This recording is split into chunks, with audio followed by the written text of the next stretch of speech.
ప్రతిసారి ఎగ్ బుర్జీ అయినా ఒకసారి పన్నీర్తో కూడా ఎగ్ బుర్జీ చేసుకోవచ్చు.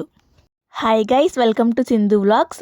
ఈరోజు నేనైతే పన్నీర్తో పన్నీర్ బుర్జీ చేశాను. టేస్ట్ మాత్రం చాలా బాగా వచ్చింది. ఒకసారి మీరు కూడా ట్రై చేయండి. ఫస్ట్ అయితే ప్యాన్లో నేను బటర్ అండ్ 1 స్పూన్ గీ వేసుకున్నాను. దాని తర్వాత 1 స్పూన్ జీలకర్ర, సన్నగా కట్ చేసిన పచ్చిమిర్చి, 2 ఆనియన్స్ వేసుకుని బాగా ఫ్రై చేసుకున్నాను. ఆనియన్స్ బాగా ఫ్రై అయ్యాక కొంచెం కరివేపాకు, చిటికెడు పసుపు, 1 స్పూన్ శనగపిండి వేసి శనగపిండి బాగా ఫ్రై అయ్యే వరకు ఒక 5 మినిట్స్ ఫ్రై చేసుకున్నాను. దాని తర్వాత 2 టమాటోస్ కూడా చిన్న చిన్న పీసెస్గా కట్ చేసుకుని వేసుకున్నాను. టమాటోస్ చాలా సాఫ్ట్గా మగ్గిపోవాలి. తర్వాత 1 స్పూన్ సాల్ట్ అండ్ 1 స్పూన్ కారం, కొంచెం ధనియా పౌడర్, కొంచెం జీరా పౌడర్ వేసుకుని ఇంకాసేపు ఫ్రై చేసుకున్నాను. దాని తర్వాత 1 కప్పు వాటర్ వేసుకున్నాను. పన్నీర్ని ఇలా స్మాష్ చేసుకోవాలి.